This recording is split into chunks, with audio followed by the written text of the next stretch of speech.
Hello, welcome to another exciting episode of Pete vs. Anxiety. My guest today is a spirit coach, master healer, speaker, best-selling author of 3 books, and the CEO and founder of the Starlight of Divine Light Institute and the Azarius Healing Energy Certification Program. The one and only Cheryl, is it Steele? Is that how you say it?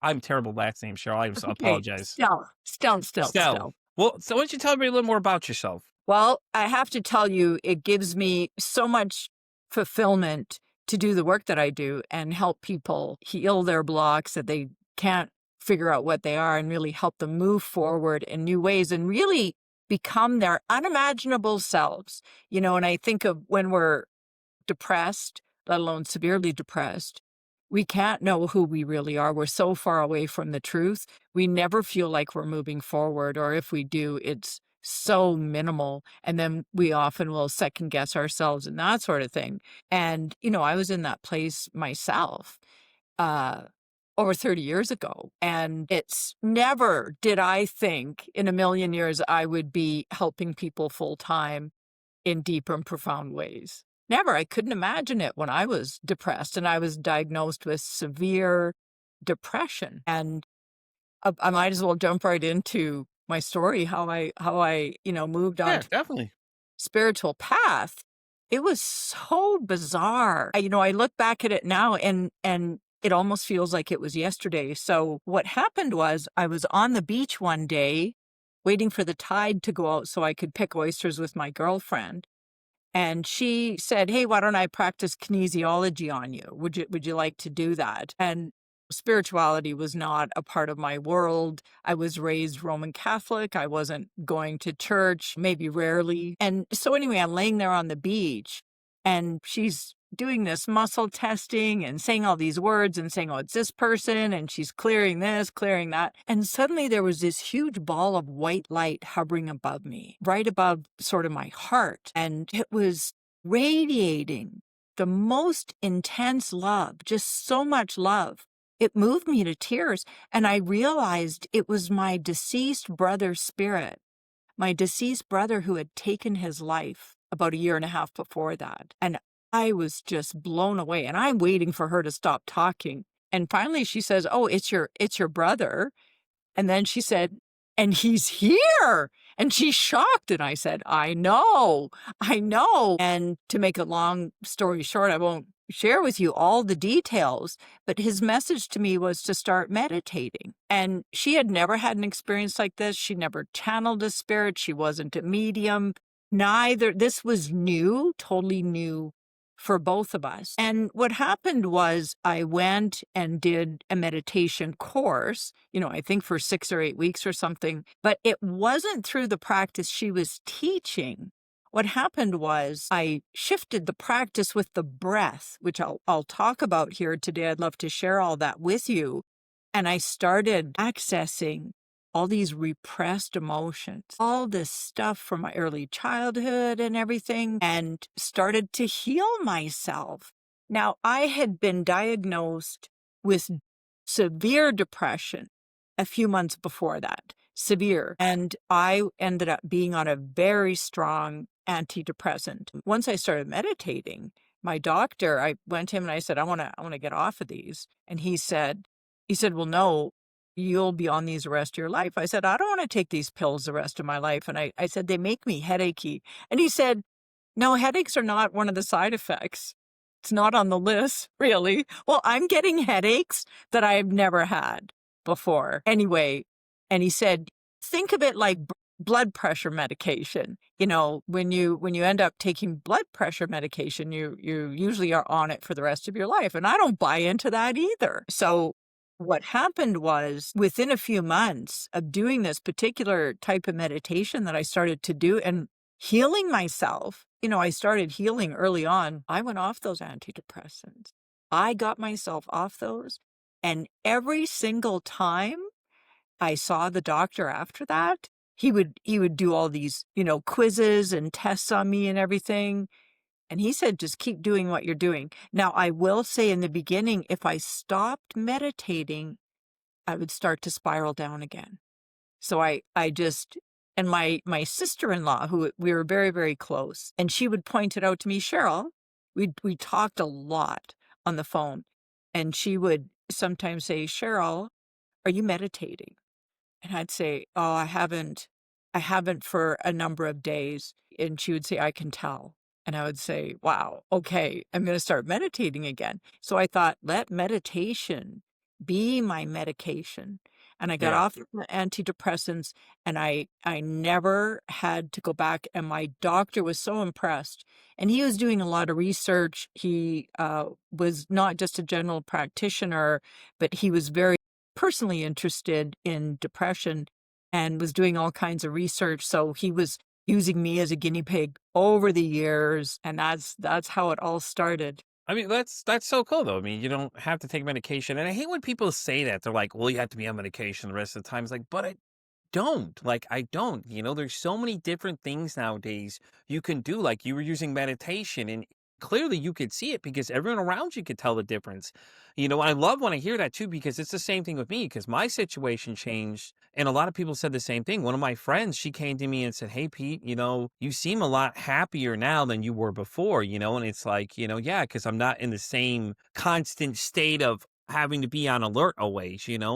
And I love it when I hear people say like, "Well, I got off the medication. I don't have to be on it," even though they were trying to tell me to be on it all the time. Because it's like if you look at the side effects, a lot of those, and it's just like when you said that part too, that made me laugh because I'm like, I always think of these commercials. If you watch these drug commercials, a lot of them pair up together. So they'll say, "Okay, some side effects are this," and it'll list them. But if you watch the one that always comes after it, notice how many that one fills in the puzzle, but then adds its own to it, and it's just like it's horrible. It's like the pharmaceuticals these days. It's like, what are you putting in them that these are the side effects you're getting? Like an antipsychotic is making me hear things that aren't supposed to be there. It's like, well, wait a minute, isn't this supposed to be solving one problem, not adding more issues to me? So I love it. I think it's great. I think it's very interesting because I discovered energy healing within the first 6 months of the show, and I've been so fascinating about that area of things. And I've kind of like always dug deeper into it because I was always curious about the kind of thing. Because, I've always been really sensitive to energy, and I didn't know what the feeling was, but now I realize what it is.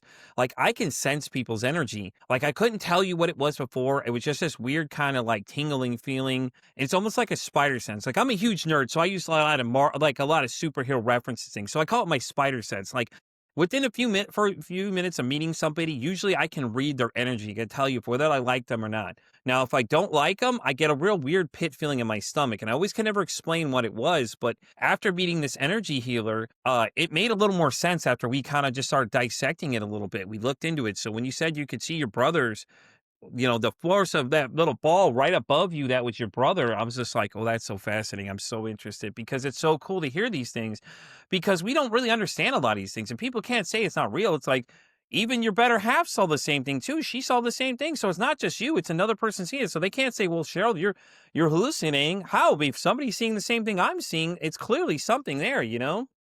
So true, so true. And it really, what happened with the energy healing was it was just like it opened a door. And if you think of depression, the opposite, of depression is expression. Hmm. Depress, express. And so depression is very much about contracting, and it really is stuffing down our emotions or learning to be in denial of our emotions. So, I was born in the early 60s. I'm 64 years old, and back in those days, by far the majority of people did not express their emotions. It was, even before that, life was about survival. The men knew their roles. They were the hunter-gatherers or whatever, and the women took care of the household. That's really not all that long ago. I just finished reading a book. I'm in Colorado, this Ida book, Her Labor of Love, and she married at the age of 15 and had 14 kids, and Hmm. and Jeez. life was, well, they didn't have birth control, and life was about No, I survival. get that. I was just like 14. I'm like, wow. Yeah, I mean, and but the and big family feel, though. I get it. I get it. right, and so humanity keeps evolving, and it's part of why I so love being alive today. I think I'm, you know, so fortunate to see young people and so many people learning the value of expressing their emotions because that's your truth. And my first book is on the throat chakra, which is all about expressing your truth, feeling seen and heard, and really expressing your soul's purpose. So it it uh it brings me back to, expression is expansion. It's that flow of energy, flow of our truth, and we're all entitled to that. It's actually an innate part of us. And so I learned to heal this in myself and better express myself. And I don't know that we're ever done. I'm still going. I Yeah, no, I still agree. do the same work. I've studied multiple modalities. I've developed my own Azarius energy healing program, but I've absolutely helped people who have suicidal thoughts or who are seriously depressed. And it makes me think of one woman, I'll just call her Becky for confidentiality. And she was like 70 years old. And I do a lot of chakra reading. So over the years, I've developed the skill. So you feel people's energy, you feel Hmm. their what's going on with them. So I feel that as well. But I now have the capacity to see their energy. So when I look at people, I can see where all the black spots are, where everything is blocked up. I see it as black.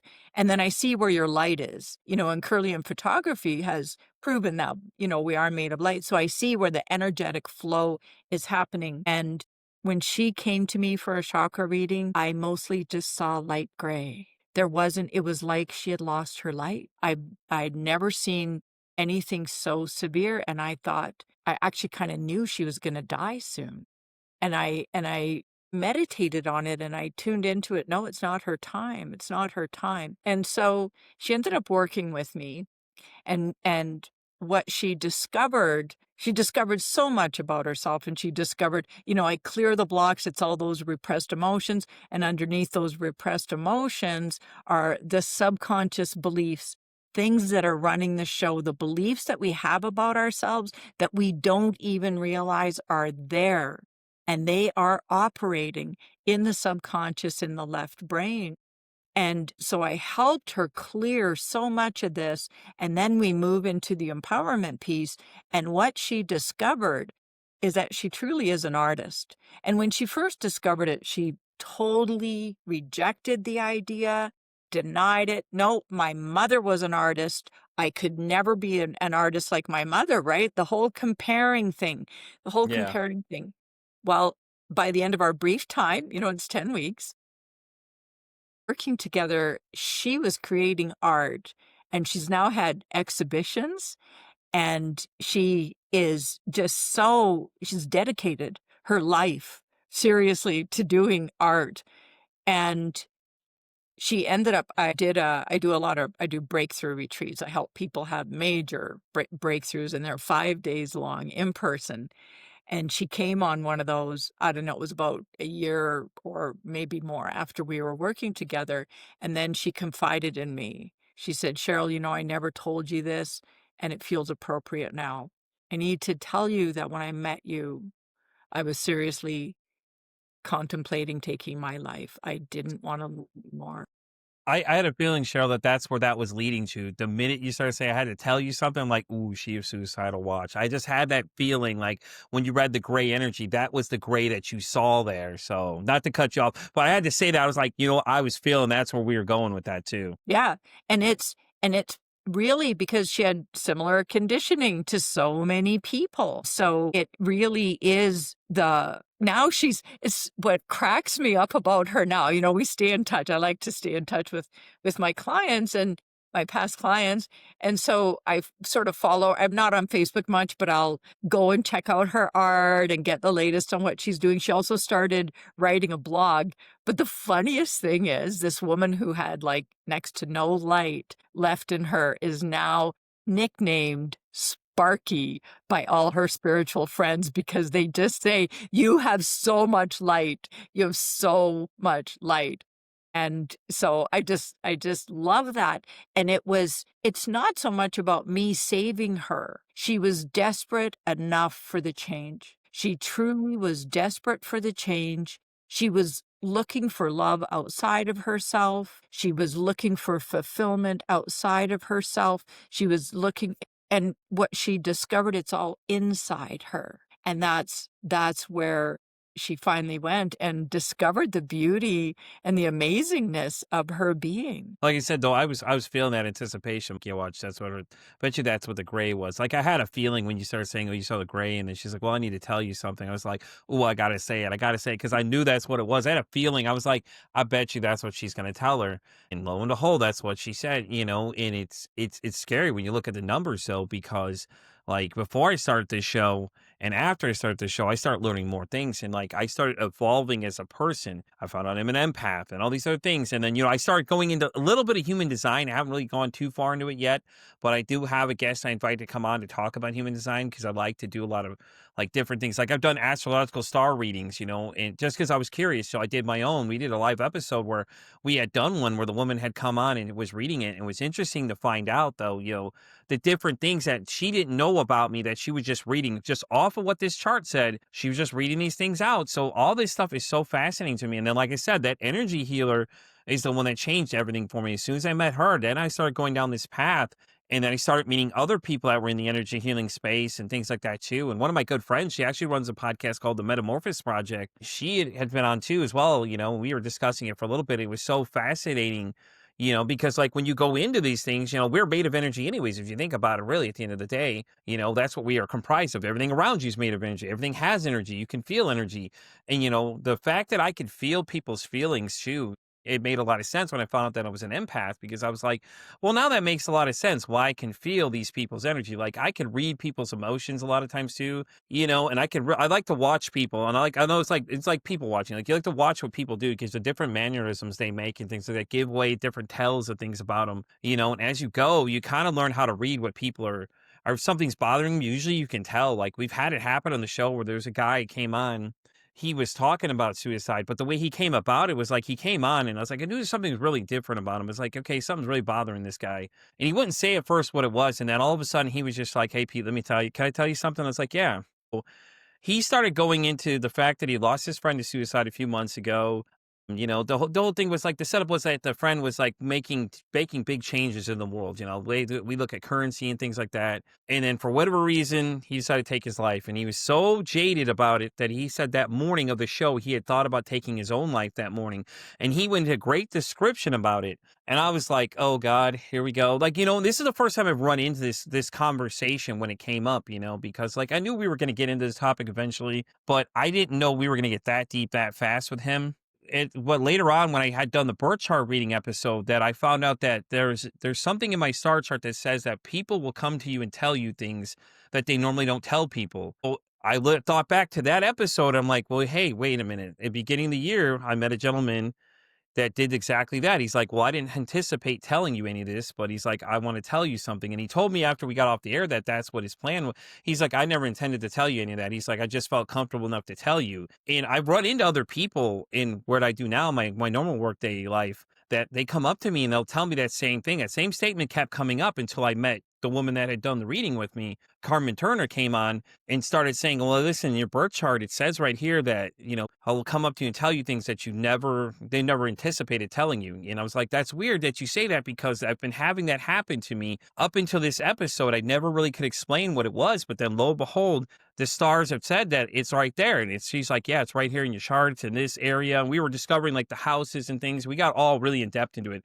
But that was so funny because I've never told her that before this point. She has no knowledge of me at all. So like that was one more fascinating thing about this is like she's calling things out that I've never told anybody hardly. And I'm like, she's like, oh, you probably don't have a good relationship with your mom. I'm like looking around the room like, are you spying on me or something? This is the craziest thing ever because it's so fascinating because it's like, I didn't tell you these things, but you're reading this based on what these are saying, So I love when I meet people like yourself that do these kind of things because it's so fascinating because it's mind blowing for people. People think this is like, oh, it's like the whole Miss Cleo thing, oh, well, she was psychic and it was all made. This is a real deal. Cheryl's real deal here. She's telling you what's really going on here. Like I could tell you from firsthand experience of people I've met while recording this show that these people are real. Like people like yourself that come on here, these are real things that are going on here. So I love when I get to have more people that come in here and tell these really great stories about like, hey, listen, I saw that ball energy of your brother, you saw it right there. And it's like, people are going to be like, oh, no, that's all made up. No, man, this is all real deal stuff, man. Like,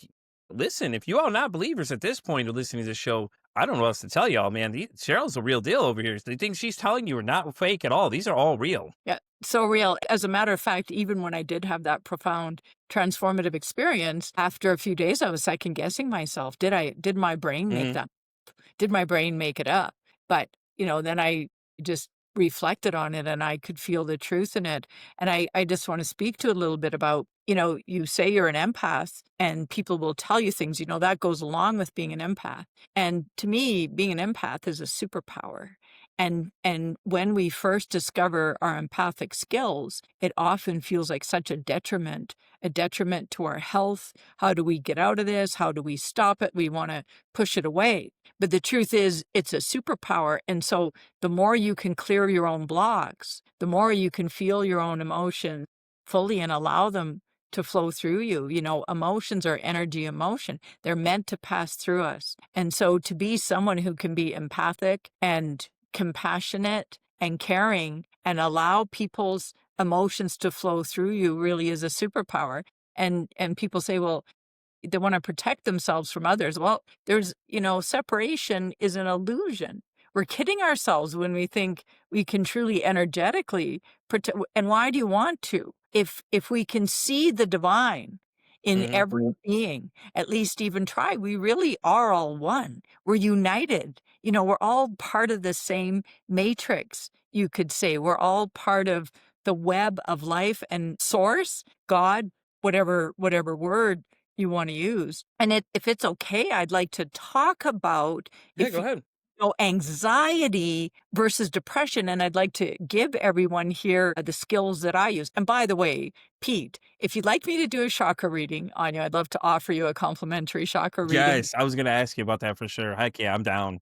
Let's do it. We don't have to do it on the show today, but let's do that so Definitely. you can have that experience. And so I think of, so all our emotions, all our conditioning, everything is energy. And when you think of depression, it's a loss of energy. You're leaking energy all the time and you feel tired. When you're depressed, you're think of a balloon. It's depressed. The other side to that, when we don't deal with our emotions, it stimulates our nervous system, especially the sympathetic nervous system. We're on overdrive. We end up living in fight or flight. And that's the anxiety.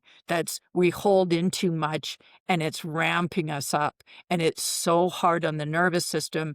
And it will always, when you have severe anxiety, it will always cause some sort of illness. It can't help it. Both results of the same problem. And the problem is not releasing everything that we truly feel.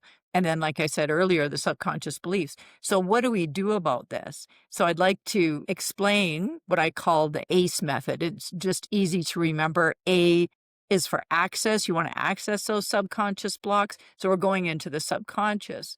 C is for clear, and E is for empower. And we're going to put in the show notes link to my free powerful meditation so you can try this out at home. So that's going to be in there. And so what we really want to do is access the subconscious. So why? Science says no fluff, no woo. Science has proven that trauma and our wounds are actually encoded in the right side of the brain, in the subconscious, through physical sensations and emotions. So a lot of people, if you're apprehensive, I don't want to remember all that stuff. Oh my gosh, things happened. I don't want to remember. You don't have to. Any memories in the subconscious are always fragmented. They're just pieces and they're not required to actually heal. You want to pay attention to physical sensations, and it's about learning how to allow those emotions to pass through. So we use a full breath, and that's breathing with your lower abdomen. And I'm just going to give quick little short description, and I describe it in the meditations. You breathe with your lower abdomen, and that's what changes the brain function. So science has proven as soon as you engage your abdominal muscles, the brain function changes from the brain stem to the frontal lobal brain, and it frees up the back of the brain, the brain stem, which gives you, or the medulla oblongata, which gives you access to the right brain, to the subconscious. So it's closing your eyes, sitting in meditation, feet flat on the floor in a chair, not cross-legged on the floor. You need to be grounded, feet The earth radiates its own energy and will support you through this. You need to feel connected to the earth and not floating above it. So it's breathing with a long breath, and you can work with the chakras. I can describe that as well.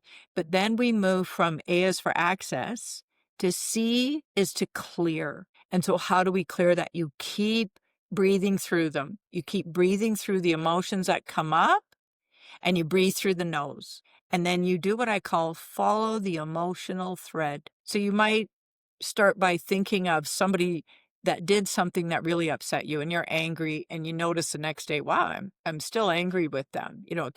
I'm ruminating in my mind. I'm feeling this anger. Start there. Let yourself feel your anger. So you breathe through your anger, keep the breath full. You have to keep checking back.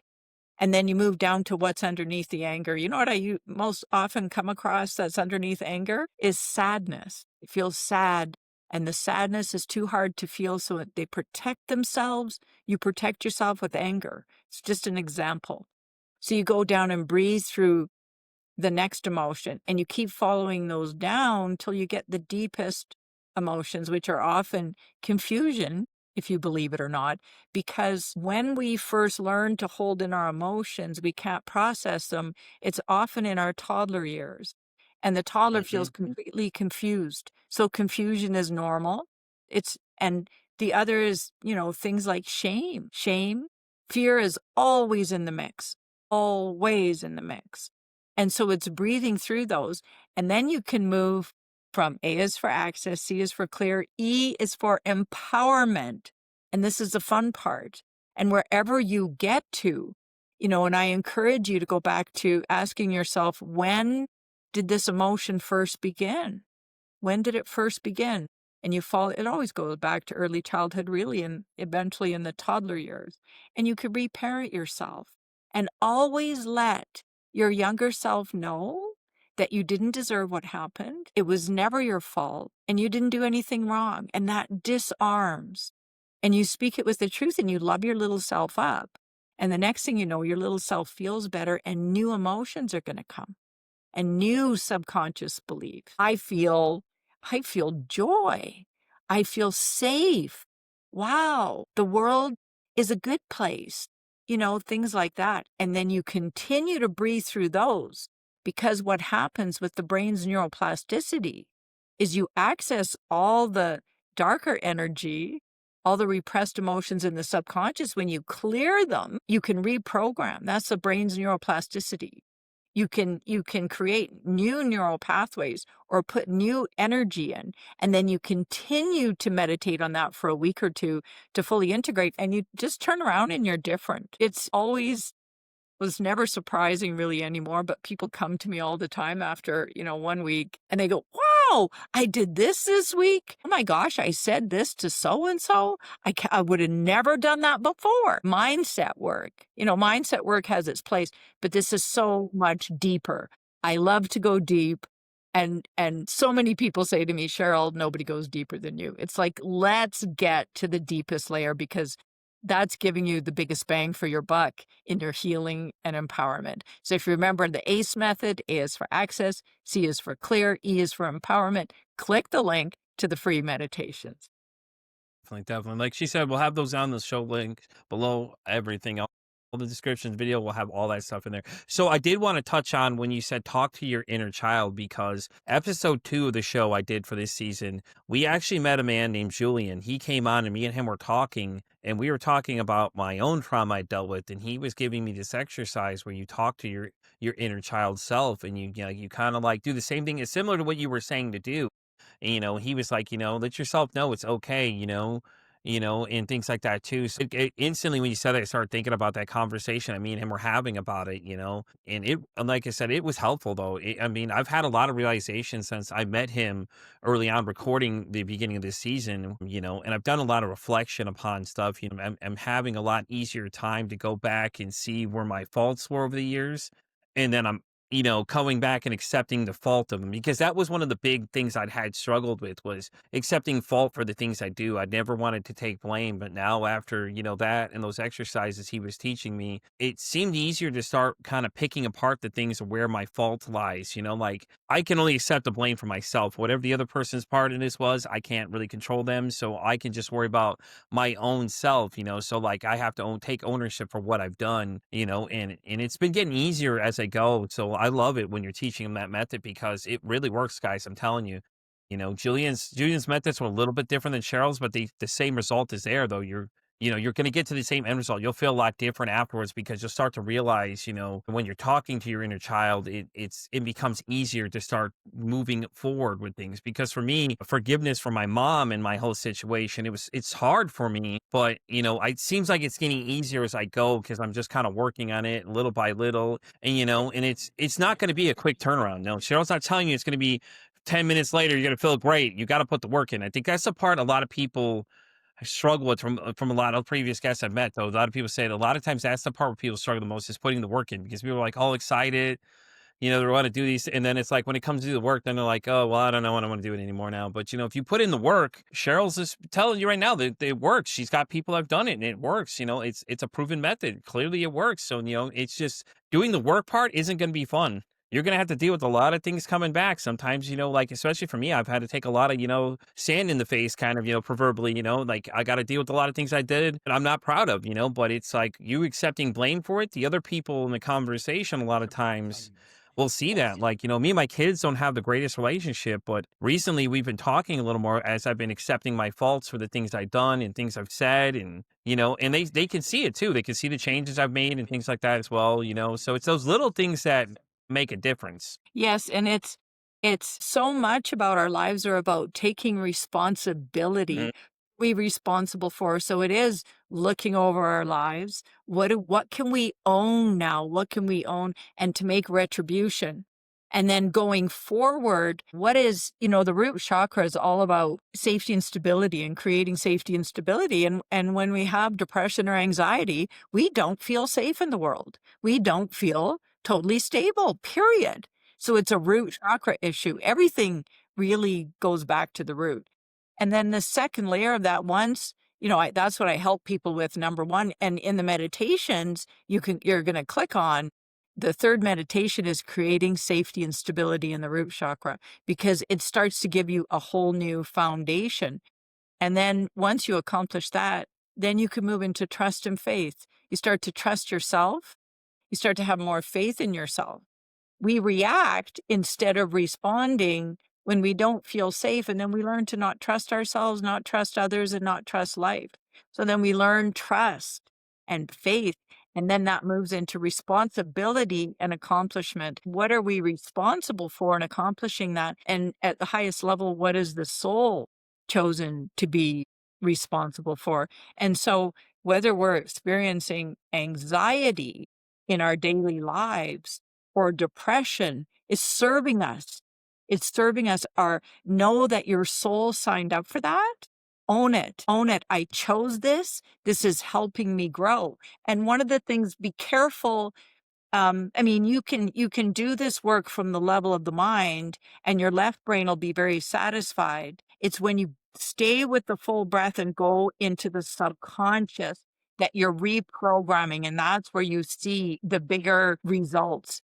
And, I work with people, it's 10 weeks plus a final chakra reading that I do for an hour, and give my clients some homework assignments, new practices to do, and let them know how far they've come.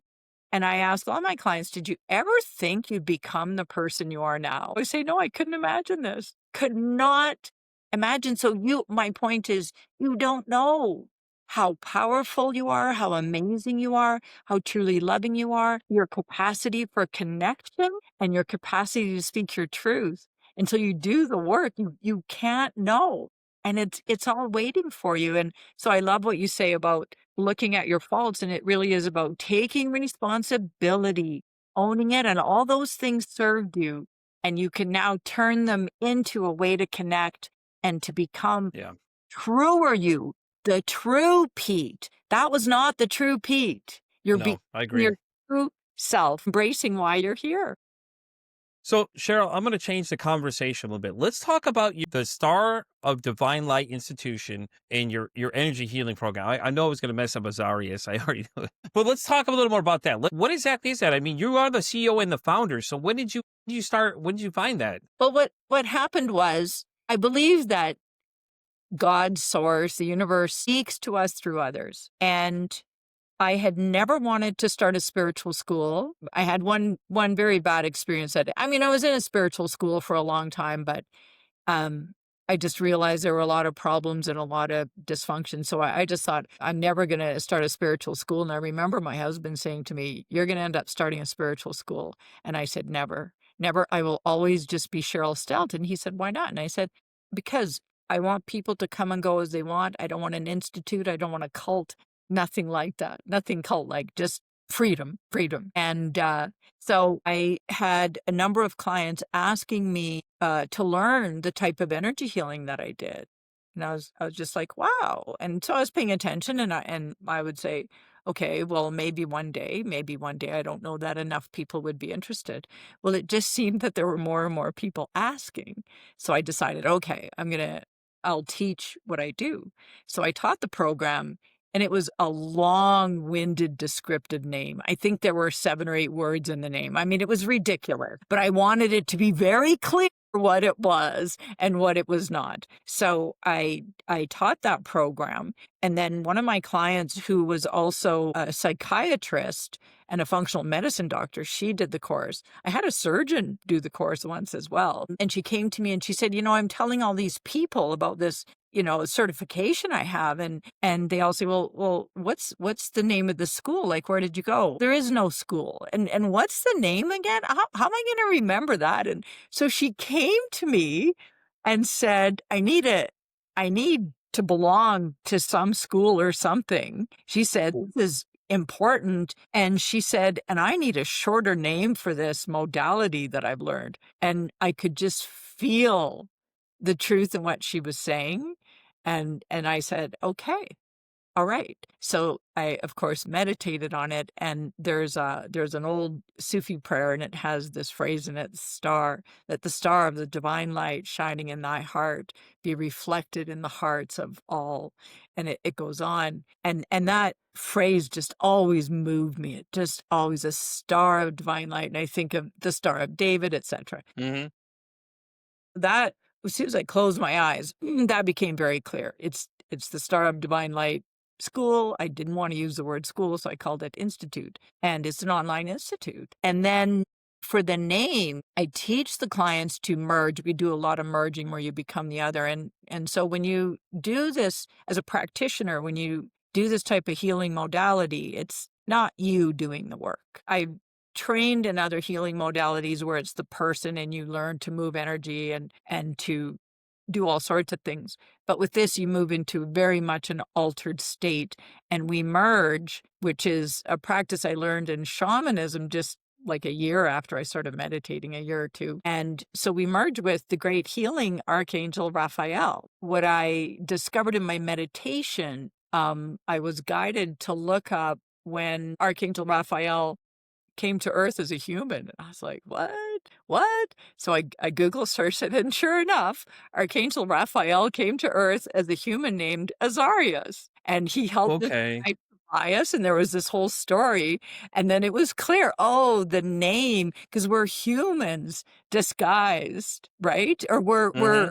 Archangel Raphael disguised as a human being, but it's really Archangel Raphael doing the work. So that's where the name Azarias came from.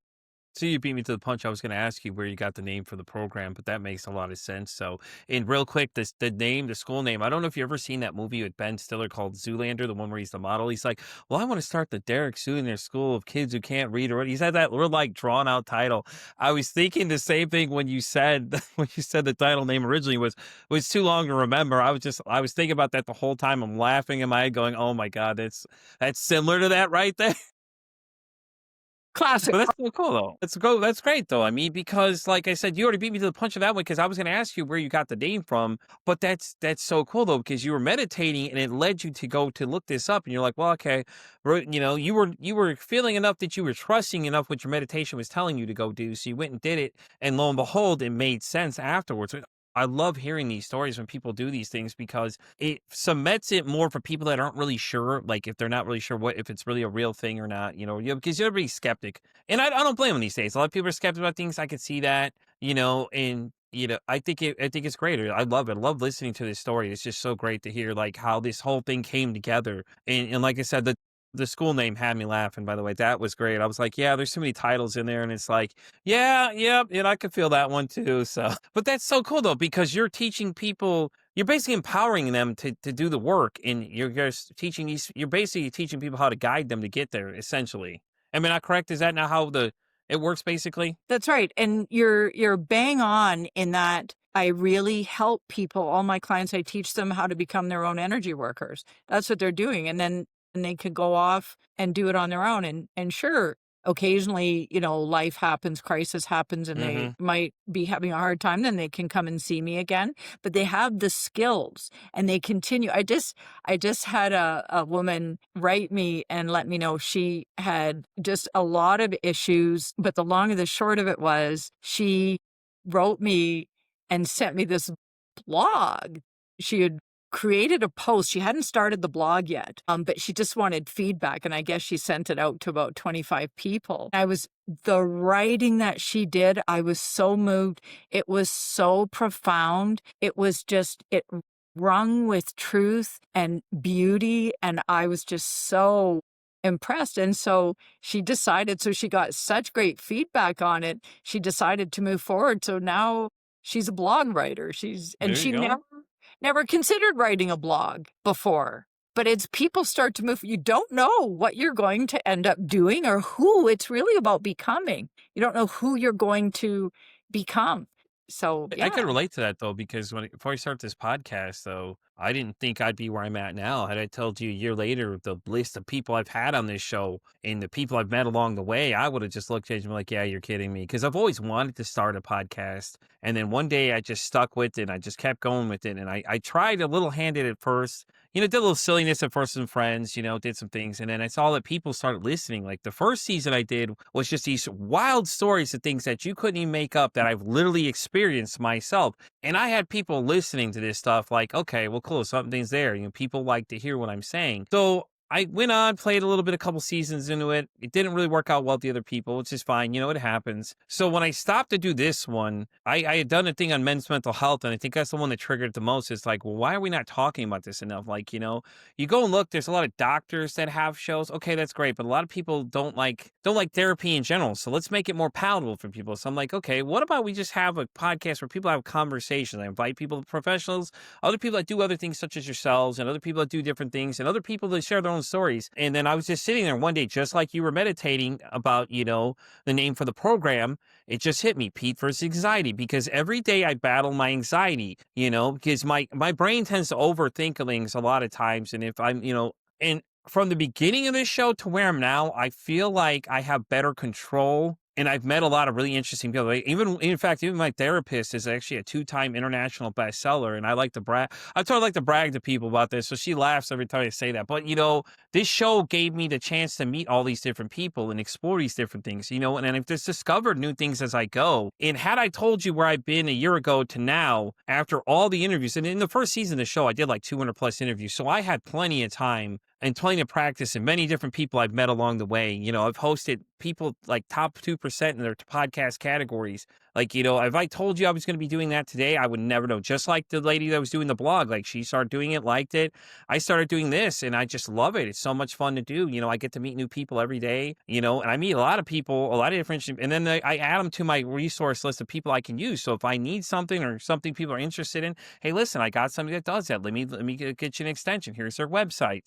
I keep track of everybody's stuff, and things like that, because I always like to share different things I've learned. And there's a lot of younger people that listen to the show And some people I work with too that listen to the show too that ask me questions all the time about, hey, so who'd you interview today? So I start telling them about the different guests I've had, and everybody's so fascinated to know who I'm talking to. And I tell them, listen, I talked to this person today, and you're eventually going to hit something that somebody interested in. Luckily, it did happen. It happened to a coworker of mine. She came to me and said, hey, listen, I know you handle these conversations, so I know I can talk to you about this. Shared a little bit of her situation. So I ended up going to my network of people and previous guests. It actually turned out that one person I knew had a connection that could help me get her some help that she needed for, one of the kids had a situation that came up. And I said, listen, let me ask. I know exactly what to ask. So I'm like, I go to that contact list, boom, come down to them. So, say, Cheryl, you're the one I'm reaching out to. Cheryl, this is the situation. Hey, listen, if you can't help me, do you know somebody? And that person happened to know somebody in their network, which is great because, I connect to all these different people. So I love doing this show. Like I said, I love meeting new people. So, but like I said, if I would have told you the accomplishments and the things I've done up until this point from there, I would have laughed at myself. And like, I would have been like half the people you meet originally. Like, I've never believed I would have done it because